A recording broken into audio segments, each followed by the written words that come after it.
Y ahora sí, Carlos, tenemos Sí. que entrevistar a un viejo conocido de RPP, ¿no? Así es, el doctor Virgilio Hurtado, él es abogado, especialista en legislación electoral, está con nosotros. ¿Cómo está, doctor? Muchas gracias por su visita. Buenos días, Carlos. Buenos días, Fernando. Gracias más bien por la invitación. Bueno, ayer ha declarado el jefe del Jurado Nacional de Elecciones, el presidente, mejor dicho, y ha manifestado que el 12 de abril es el plazo límite para que los partidos no logren su inscripción, ¿cierto?, la concreten y puedan participar en las elecciones del 2026. Con esto podemos decir que se acabó la controversia que se había originado, ¿no?, luego de que la presidenta convocó a elecciones, ¿o queda todavía algunos aspectos que hay que aclarar por parte del máximo organismo electoral?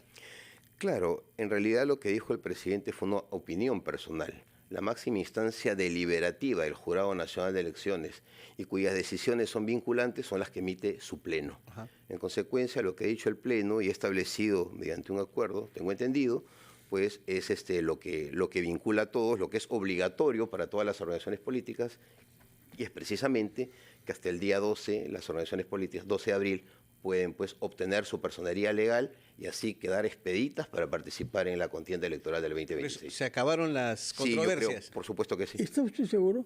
Porque la pirueta a la que hace usted referencia es una cosa lo que yo digo a título personal, señor Burneo, y otra lo que digo cuando estoy sentado junto a mis cuatro colegas. Parece un poco simple. Acá hay un problema de fondo, que es un reglamento que ellos aprobaron.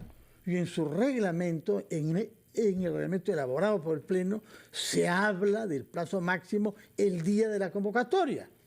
O sea, no solamente lo que dijo el señor Burneo equivocadamente, es lo que ellos han aprobado en un reglamento que contradice a la ley. Claro, evidentemente Hay que modificar el reglamento. existe un principio, no necesariamente, porque existe un principio de jerarquía normativa. Las normas tienen predación. Pero precisamente rango. por eso, cuando hay un reglamento que contradice la ley, el reglamento por supuesto que no se aplica, pero Claro. además debe ser modificado. Claro, efectivamente, debe ser modificado, pero como una salida inmediata, pues se ha dado preferencia a la 18ª disposición transitoria, que señala el plazo máximo que tiene el Poder Ejecutivo para convocar elecciones, y también el artículo 4 de la Ley de Organizaciones Políticas, que expresamente señala, ¿no?, que la fecha máxima para que los partidos políticos puedan obtener su personería legal es la fecha de vencimiento del plazo de convocatoria. En consecuencia, pues provisionalmente el acuerdo, digamos que interpreta el reglamento, pero estoy de acuerdo con usted, don Fernando, en que lo saludable es que se modifique esa disposición reglamentaria. Ahora, esto concierne, tengo entendido, Carlos, a 5 partidos que están buscando todavía... En la etapa final, diríamos así. En la etapa final, es decir, hasta el sábado próximo. ¿Cuáles son las objeciones posibles? ¿Qué cosa es lo que está dificultando hasta tan el límite del tiempo que hayan 5 partidos más? No es que yo lo desea, pero en fin, esa es la realidad. Hay un número elevado, pero hay 5 más que parece que están ya cerca de la meta final. Fernando, perdón, son 32 partidos políticos con inscripción en trámite, Sí. de los cuales 5 están en la etapa final del proceso de inscripción. Ya. Claro, efectivamente que tienen una expectativa, ¿no? Pero eso hay que ver en cada caso concreto. No olvidemos que la ley de organizaciones políticas concede a los ciudadanos el derecho a tacha. Hay un trámite. Entonces, si es que pasan todo ese trámite y culminan, ¿no?, con una decisión, una resolución del ROP donde se habilita la inscripción, entonces no habría ni un problema. Pero tiene que verificarse en cada caso concreto, porque son trámites que están sujetos a tacha, a recursos de apelación. ¿Hasta cuándo se pueden presentar tachas?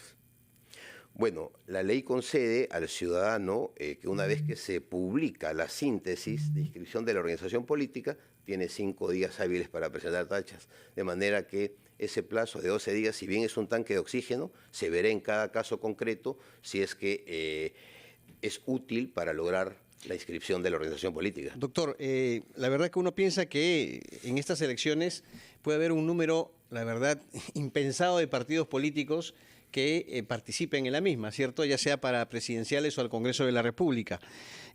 Ahora, la posibilidad de la formación de alianzas podría justamente ser un factor que permita la reducción de estos participantes? Definitivamente, ¿no? Siempre hemos dicho que ante esta excesiva fragmentación de la oferta electoral, la alianza abre las puertas no solamente para generar mayores entendimientos entre las organizaciones políticas, sino que adicionalmente para que puedan presentarle al electorado una oferta más consistente, un plan de gobierno mucho más sólido y reducir también esa oferta a partir de esos entendimientos. Ya dependerá de los políticos y de las organizaciones políticas si es que tienen esa capacidad también, porque son concesiones recíprocas. Y la disponibilidad también, doctor, porque sabe que evidentemente hay partidos que han estado cercanos, sobre todo los de izquierda, al gobierno y están obviamente desgastados y otros partidos no van a querer sumarse, ¿no?, a esa alianza que los puede perjudicar. Lo natural, salvo las excepciones del 2011 y del 2016, de esas alianzas que se constituyeron, lo natural es que los partidos de derecha formen alianza entre ellos y los de izquierda también entre ellos, ¿no? Es lo natural, lo que se puede prever.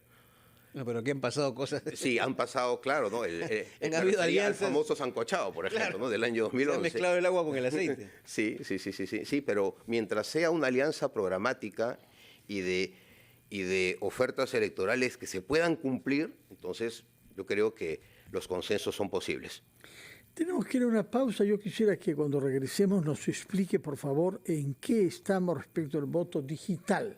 El otro día, el lunes, hemos conversado con el congresista Lizar Saburu, que es el gran promotor de la posibilidad que los peruanos en el extranjero puedan votar digitalmente, sobre todo los que viven en lugares alejados de los consulados, donde los votos se llevan a cabo. Yo quiero que nos haga una diferencia entre lo que es el voto digital, el voto electrónico. Tuvimos experiencias piloto en el Perú, en Cañete, me parece, tuvieron malos resultados en general. Yo quisiera que nos explique, por favor, en qué situación nos hallamos respecto del voto electrónico o digital. Así retomamos nuestra conversación con el doctor especialista en Derecho Electoral después de la pausa, el doctor Virgilio Hurtado. Primero vamos a la pausa. Son las 8:49, estamos conversando con el abogado Virgilio Hurtado, especialista en legislación electoral, exfuncionario del Jurado Nacional de Elecciones, y después de habernos aclarado un tema relativo al calendario, por lo menos parte del calendario, quedando claro que el sábado 12 vence el plazo para que los partidos que están buscando su inscripción tengan una respuesta positiva o negativa. Quedaba pendiente el tema del voto digital o electrónico, que aparentemente se ha aprobado para ser ejercido por los ciudadanos que votan en el extranjero. Pero ¿qué se va a hacer en el Perú? A los que estamos acá, votamos acá. Bueno, ante todo, Fernando, la legislación sobre el voto electrónico, o sea, darle a OMPE las facultades para que pueda desarrollar soluciones de voto electrónico, viene desde el año 2005. Y la Oficina Nacional de Procesos Electorales tuvo algunas experiencias en Pacarán, en el distrito de Cañete, y entendimos siempre que esas experiencias habían sido exitosas en la medida que no se presentaban recursos de nulidad y que no habían los mayores cuestionamientos. Se aplicó también en Lima, voto electrónico presencial, en las elecciones del año 2016, y sí existieron pues algunas críticas de algunos partidos políticos, y a partir de ahí la OMPE decidió ya no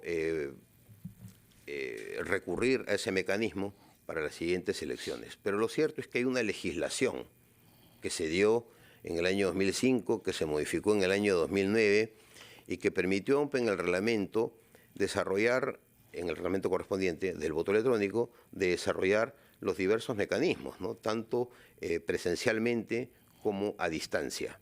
Es saludable que se haya aprobado esta ley para que en el exterior los peruanos residentes en el exterior puedan emitir su voto en las elecciones generales o las que se realizan en distrito único. ¿Por qué? Porque también en el año 2005 el Congreso aprobó una norma para exonerar de la multa a los electores peruanos residentes en el exterior que no podían concurrir al acto de sufragio en las oficinas consulares por razones de distancia, del costo del transporte. Y claro, pero ello trajo consigo también que se reduzca el nivel de participación electoral de los peruanos en el exterior, aproximadamente en un 20% menos de lo acostumbrado. Con esta propuesta yo creo que es una salida saludable, porque hay peruanos que quieren participar en los procesos electorales, pero lamentablemente no tienen pues estos mecanismos. La Ley Orgánica de Elecciones prevía, por ejemplo, el voto postal, para estos efectos, con nombre propio, pero tampoco se pudo desarrollar en ya casi 30 años que va a cumplir esta ley. Con el voto digital yo creo que vamos a tener una herramienta muy importante, pero sí sería bueno que la Oficina Nacional de Procesos Electorales empiece pues a informar, ¿no?, cuáles son las opciones que tiene, ¿no?, y con simulaciones, ¿no?, para que cuando se realicen los simulacros del sufragio, los partidos, los observadores y quienes tenemos alguna misión en que las elecciones salgan bien, podamos ver qué tan eficientes y confiables son los mecanismos que se van a usar. Doctor, quería consultarle yo sobre estas decisiones que ha tomado el Ministerio Público con respecto a realizar diligencias para determinar o no la ilegalidad de dos partidos políticos, uno de ellos Fuerza Popular. ¿Usted cree que esto podría de alguna manera tergiversar el sentido de las elecciones, afectarla de manera negativa? ¿Hay realmente motivos para iniciar estas diligencias? Bueno, yo voy a hacer mi comentario desde una perspectiva institucional. Y es que cuando se crea la ley de organizaciones políticas, se llamaba Ley de Partidos Políticos, la Comisión de Constitución en ese tiempo presidida, si más no recuerdo, por el doctor Henry Piz García, introdujo una institución jurídica, política y electoral que no se había desarrollado antes en el derecho peruano, que era la declaración de ilegalidad por conducta antidemocrática. Se importó de España y que sirvió precisamente para separar o quitarles la legalidad a los partidos vascos que eran revolucionarios. Y claro, la norma nunca se había aplicado hasta recientemente con el caso de Antauro Humala, del partido Antauro. Partido Antauro. ¿No? Y claro, ¿no? El defensor del pueblo y el fiscal de la nación, de acuerdo a este artículo 14 de la Ley de Organizaciones Políticas, tienen legitimidad activa. O sea, la facultad de poder denunciar ante la Corte Suprema a un partido que incurre en conducta antidemocrática. Estas causales son taxativas y están referidas a casos en que los partidos políticos apoyen al narcotráfico, apoyen a los terroristas o hagan apología al terrorismo o vulneren sistemáticamente los derechos fundamentales.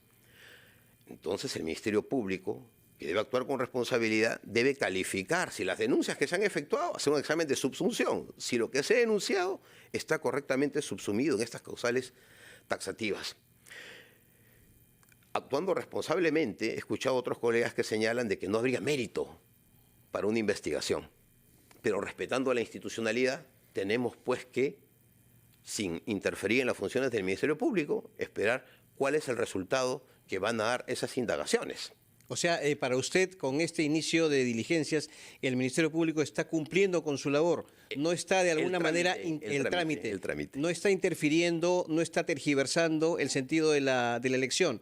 Porque se señala, caramba, el pueblo es el que tiene que decidir, no la fiscal de la nación. Ese es el argumento que se presenta. Claro, pero hay una denuncia y ante una denuncia se activan las competencias del órgano. Si es que la denuncia tiene mérito, indicios de corresponder a la realidad, porque hacer denuncias muy vagas, con poca argumentación tampoco. Siendo ese el caso, lo que va a hacer el Ministerio Público es actuar con celeridad y dar una respuesta. Me parece.